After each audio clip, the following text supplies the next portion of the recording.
So, thanks a lot for this wonderful and broad introductions into the fields you are working in. I would just jump into it and open the stage for questions. Even just if you have a question to one of your colleagues, you would be the first ones. But otherwise, I would just ask the floor if there's any point you want to bring up. There are microphones in the room, so if you just lift your hand and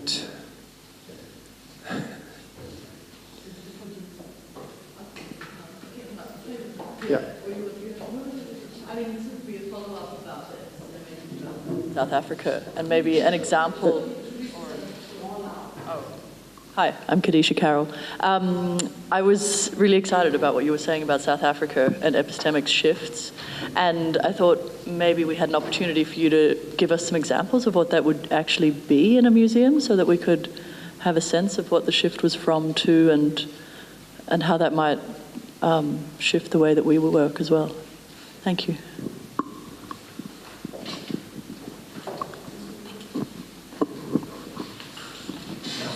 Yeah, I think we can just directly answer.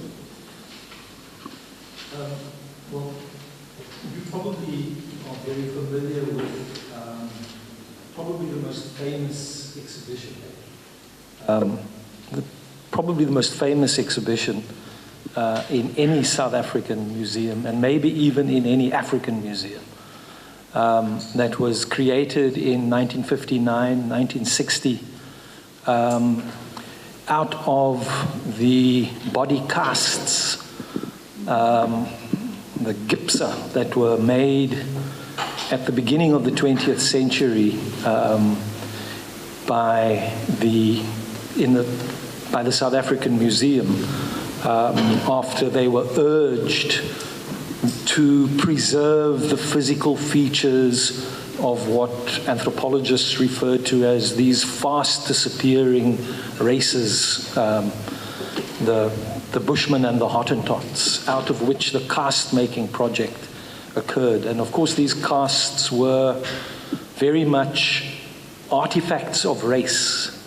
They were racial studies of the body. They were made with they're probably among the best life casts made anywhere, where essentially made after 1907 until about 1915 by James Drury, the museum modeler at the South African Museum. And they were extremely lifelike, especially when painted and very accurately to simulate the color of skin. And of course, these casts were first and foremost studies of the body with incredible detail. Every crevice of the skin emerges in the cast. Great attention to genitalia, and originally they were displayed in the museum according to geographical area. But in 1959, 1960, very interestingly, they were incorporated into a display of cultural history, claiming to depict a San hunter-gatherer camp. And that diorama of body casts inserted into an invented scene of culture with huts, with bows and arrows, with scenes in a scene of hunting and gathering, was one of the most famous exhibitions in South Africa, but also one of the most controversial, because it depicted colonized people in a fantasy state of being Aboriginal hunter-gatherers.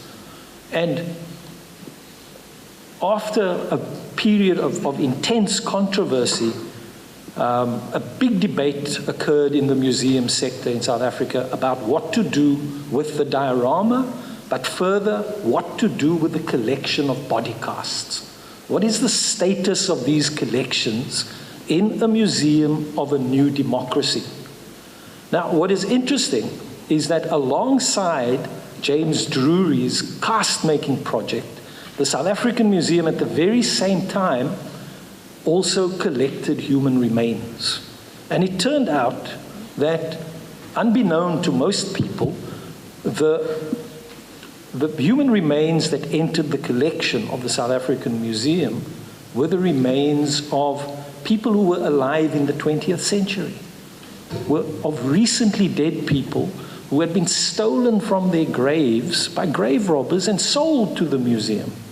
And, you know, there's even evidence of a trade in the remains of people whose bodies were bought before they died. And, of course, this happened. The beginning of the 20th century was when South Africa was becoming a modern nation state, independent of Britain. And so this was a phase of the South Africanization of science, in which South Africans were claiming the first right to hold on to these collections. Now, when, after 1994, these old museums were amalgamated into a national flagship structure, the opportunity arose to think about what kinds of collections are appropriate in a museum. And after much debate and discussion, it was decided that human remains of this kind that were collected for the purposes of racial research and that were stolen from their graves, it is just not possible to hold them in your collection. The trouble is that how do you go about returning them? Because returning remains is not an event. And it is now emerging that that process of return is going to be a long, drawn-out process which is going to constitute the museum itself, which is going to enable the museum to re-engage with those very locations from which they collected. And then the question arises, what happens to the cultural artifacts that might have been on the same ox wagon? If you can find out what is the status of that in your collection. But in addition to that, as I put it to you before, the division between cultural history and ethnography has been a very troubling one in South Africa. And for a national museum of the new nation to continue to be marked by that classificatory division was just not possible any longer. But what does it mean? It is fine that you can make a political argument that these collections need to be brought into the same division. And so the work happens at a collections management level every day when ceramics that have previously been segregated from each other are now brought into the same collections division. Now, for example, what would it mean, say, for a country like Germany, where it seems that the categories through which the museum has been made have hardly been destabilized, as if those categories are natural, as if it is possible to have that category, for example, of the Near East, where archaeology has created a division of those societies where civilization apparently began, that just happen to be inside of countries that are not deemed to be part of the civilized world any longer. And so, I mean, one of the other problems that was a major subject of discussion in Johannesburg is the difficulty that the Humboldt Forum has of working with the category of sub-Saharan Africa, which itself is a colonial category. And so there are a number of examples for how these processes are occurring. Of course, they are taking place in fits and starts. It is not coherent. It is not happening everywhere.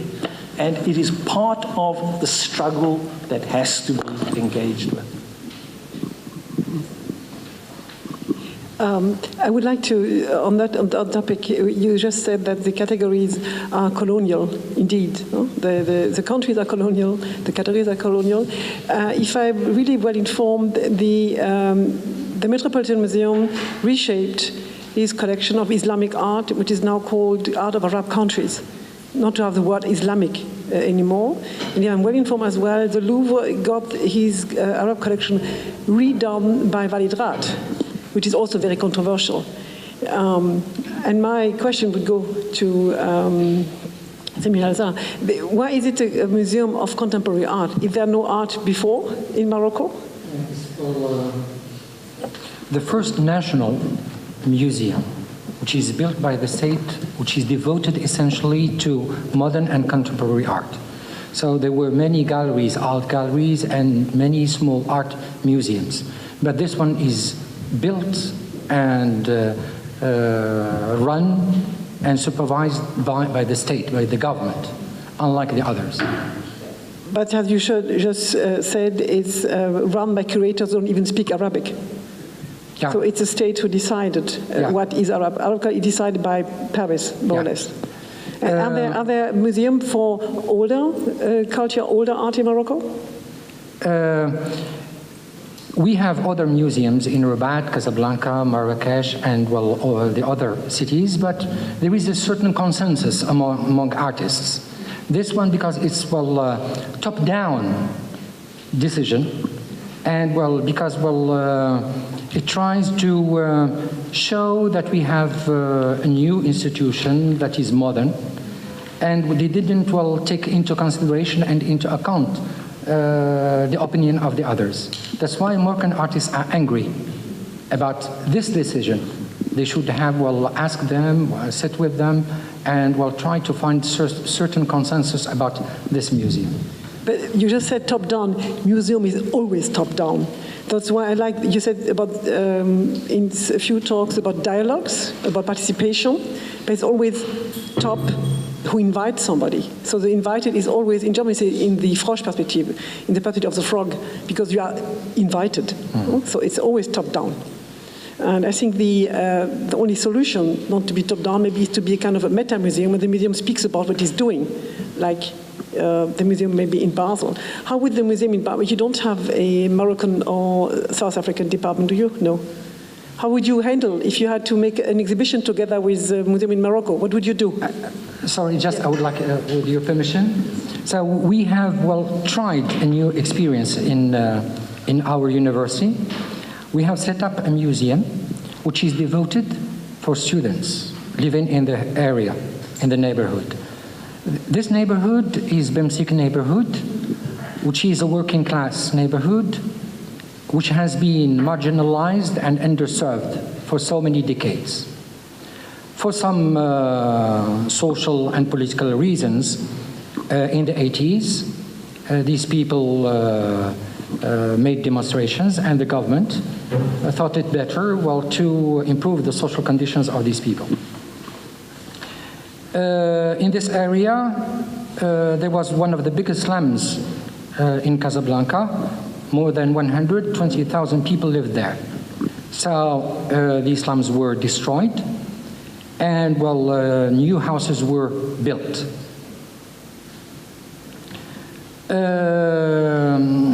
Students thought that it would be better to do something in order to preserve their cultural heritage. We made a survey at the university, what kind of museums you would like to have. And the vast majority adopted and choose community museum. And I joined my colleagues from South Africa. We started with a museum without collection. We invited people from the community to come to our university, and we asked them to give testimonies about their life in Bemsik. We recorded them. We got 30 testimonies, oral histories, about their attitudes, their life and social life in the country, in the neighborhood. So we started from bottom to top. And well, the students are quite happy that well, this museum reflects and is a mirror to their own social life. So it's small museum, embryonic museum. It's not well within the same scale as the national museums, but at least we have students come in and they feel that well they are part of the museum. We don't buy artifacts. These artifacts, the artifacts that we have, are donated by students, so they reflect their own life. Excuse me. Here. Yeah, please. I want to thank you and link to the colleague from South Africa as well. I am standing here for a fresh project in, is it better like this? Okay. For a fresh project in Italy, in Bologna, which will come up with a question of another part of this global world, which does come together in Asia, and does have its synergies in art history as well with Europe a lot. And we are going to build up a NACTEA called Museo Nuovo, Arte Contemporanea Tibet, Europe and Asia.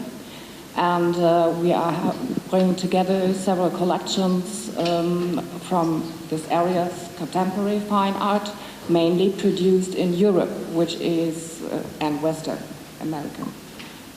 So these kind of globalizations, developments, I have art historian history like 60 years minimum in already in contemporary fine art.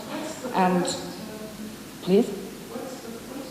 The question is just the remark to bring together the globality of what you said, that the museum has a new inheritage of meaning and a usable area which is in a different manner to be seen, like UNESCO does say, like 60 years along, like the last time. And the museum will be in Bologna, and I just wanted to make a remark and thank you for your possibility.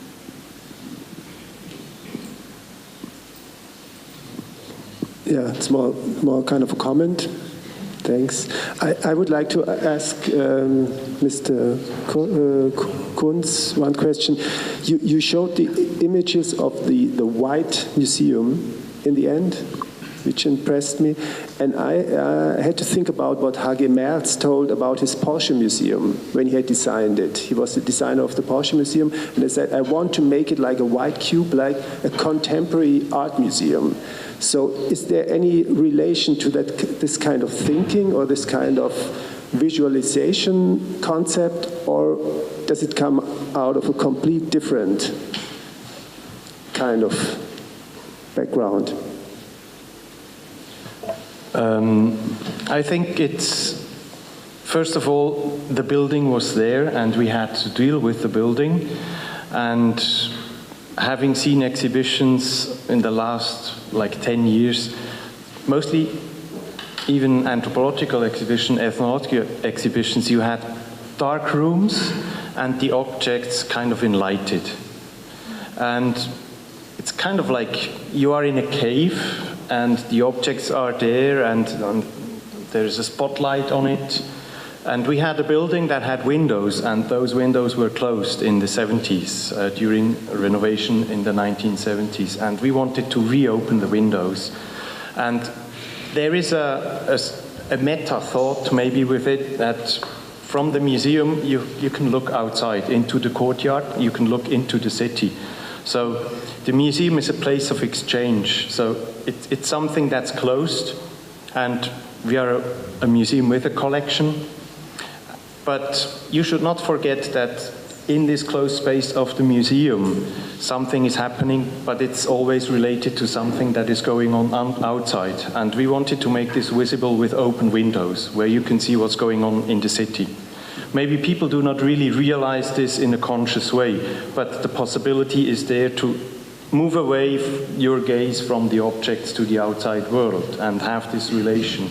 And yes, of course, the White Cube and the art museum as such, we think that, as you said before, the museum is creating categories, and these categories, they are very pertinent. They survive, even if you try to destroy them, they are still in the heads. And with the White Cube, we wanted to give an emphasis on what we are doing inside the museum is always a construction. And it's always something that is done by humans. And it's at a certain point in time with a certain background. And somebody else at another point would have done it completely different. So it's like what you said before, the authority. We wanted to kind of give up with the authority. And this was kind of related to the whole thing with the building also, yes. Thanks. Here and another one in the back there. Yes, my question directly followed, because I have also some problems with white cubes here. Especially, isn't there a contradictory when you say what to show a museum is a construction, interpretation, and then you make such a style of reducing the object? You make completely something different, because only you interpret it. We have no changes in the museum, especially in a so erratic sense of the white cube, to see that's our interpretation. It's a little bit more than a classical museum, to make a little bit of a difference from the opinion to show that there are different possibilities for audience, the white audience. And on the other side, this connection between inside and outside is a very interesting abstract concept. But I couldn't really believe that the normal audience, when they come inside, take these places.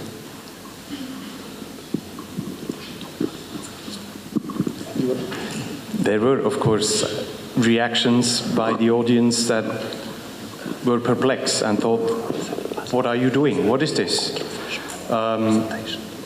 And people say it's too intellectual, what we are doing. It doesn't have a reality to the visitors.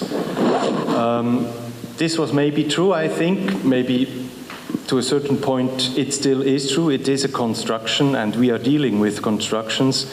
But we have different formats. So the exhibition as such is one format. We have publications that give views into other aspects of the themes that we deal with. We do guided visits, and we invite, we have created a new format in reaction to the reactions of the public, to invite the public. We call it Ethnologie fassbar in German. Don't know really how to translate it. Where we invite the public to talk with us. What do they think what we are doing in the museum, and what is their opinion on what a museum is and what we should do as a museum? And we try to engage with the public in such a way, but it is something abstract. We have one question here behind. Do we have? And another one here. To Mr. Schmidt. You present in your museum like 5 terms. How you find the way to connect these 5 terms to build one story for this museum? Sorry, can you repeat the last sentence? How you find the way to connect these 5 terms that the presenter, okay, I'm coming to this museum to see one subject or different subjects, but what is your way or your concept to connect these 5 terms present in this museum? Thank you. Is it clear? Yeah. We collect. We had a discussion in the museum also how to do this, and we had to find a way to deal with it. And the first exhibition that we did in the opening, there were only 4 temporary exhibitions during the opening, no permanent exhibition, because we needed time to build up the exhibitions. And one exhibition we tried to, that's the exhibition you're also referring to group a number of objects which we selected with these 5 terms. And we just gave inputs, let's say, you have an African sculpture, and of course you can interpret this as being part of a community who has produced the sculpture. You could interpret it as it needs knowledge to do that sculpture, and we place them arbitrarily to a certain degree with these 5 terms and made this exhibition. So this was one way of showing how we would like to work in the future.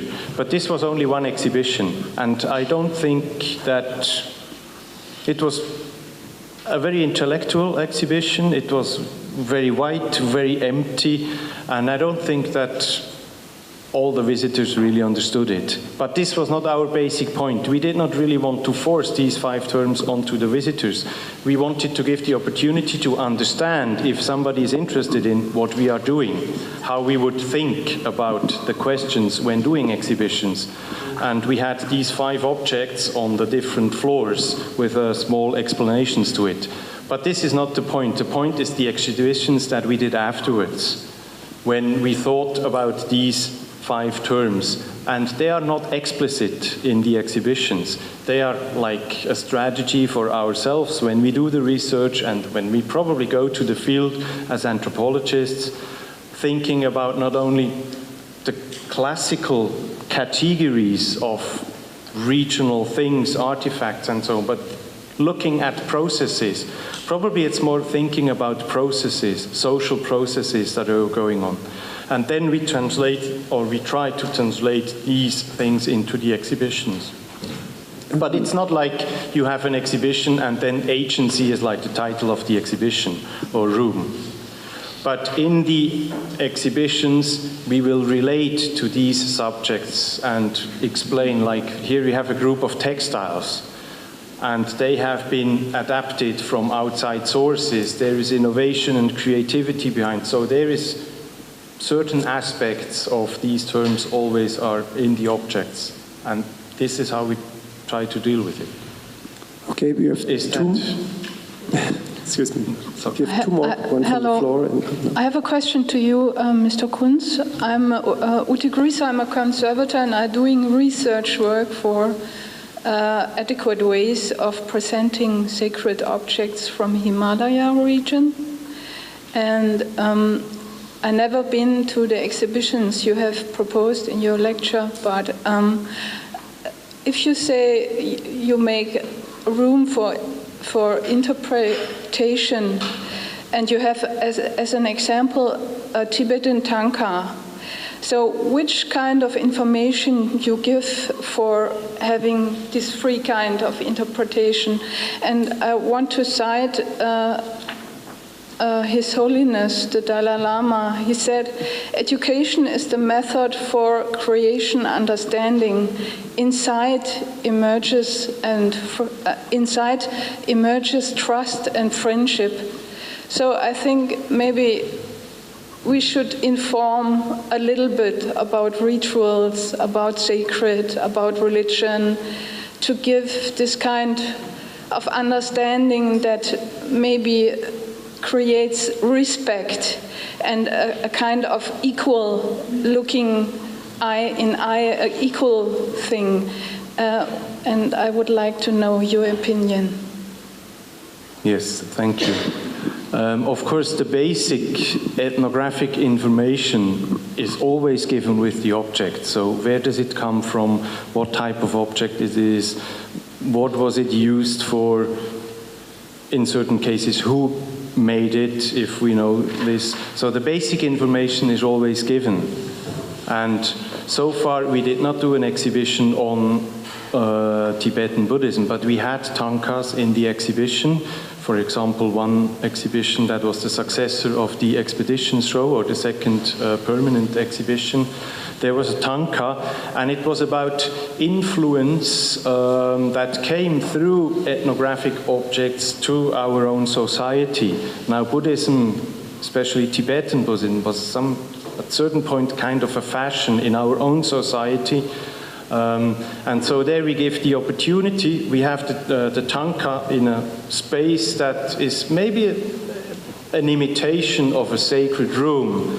So we give the people the possibility to meditate in that corner with the Tibetan tanka. So it's not completely disconnected from everything that the artifact actually comes from, the source, where it comes from, or the way it was used in a traditional context. But it is always looked at from our own perspective sometimes, or from a contemporary perspective. And another point of what we try to do in the museum is, we are in Basel. Our main public is, of course, are the people from Basel. So we are not doing an exhibition for somebody far, far away that cannot come to visit the museum. We are doing the exhibitions mainly for the Basel public, not only, but mainly. And so it has to have a relation to what is going on in Basel, in Switzerland, in Europe. So it cannot be completely disconnected from that aspect also. So I think we have one more question, and then we would like to stop and have the next round. Break. Sorry. So my question is a follow-up to an earlier question to Richard Kunz as well. I've always been fascinated with the new museum concept and how these keywords that are actually also keywords in the theoretical debate in cultural anthropology have been introduced into this permanent exhibit. And my question would be whether over the past few years you've achieved to, through those keywords, to stir debates in the public of the city, in the city society. Because I was wondering, I mean, a term like community would be a wonderful term to discuss issues of belonging, of nationality, and in particular in Switzerland of the last couple of weeks and the political debates going on in Switzerland. I wonder, I mean, do you feel that with these terms that you've placed there, you can sort of influence the debates, you can engage the public in thinking more thoroughly about what is in community, you know, what is Swiss, what is Basel, you know, who belongs to where? I mean, does that work, or is it too theoretical? It would be our wish that we could actually have an influence on what is going on in Basel. And, well, as an ethnographic museum, we are kind of like marginal in the whole museum sphere. So compared to other museums, we do not have that many visitors. And probably somebody that comes into an ethnographic museum is already open to what is going on outside Switzerland, what are other societies. And of course, with this segment of the public in Basel, we do have an exchange and we do have discussions.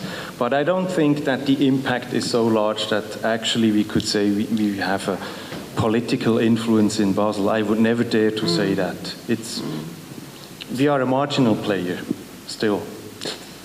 So we are still into time. There's one more comment or question? Yeah, also just to follow up that with Kunst, I'm interested, you know, I mean, one of the directions that has happened in Basel, in Rotterdam, in Frankfurt, is how ethnographic museums, when they remake themselves in a changing world, lose the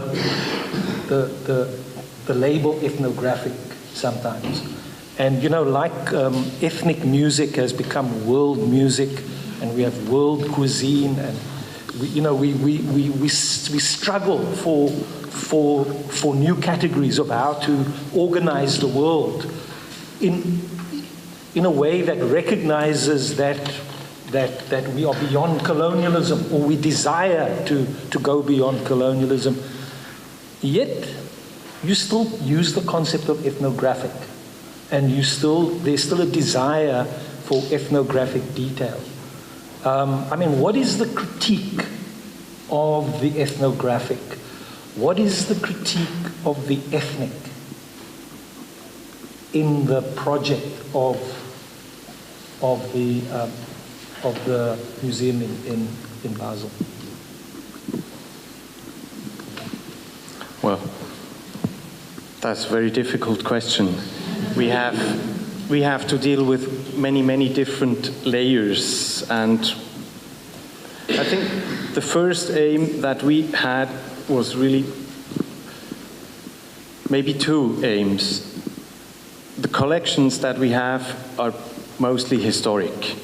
The objects were collected late 19th, early 20th century, some of them after the Second World War, but up maybe to the 70s. And in exhibitions that were done before, some kind of a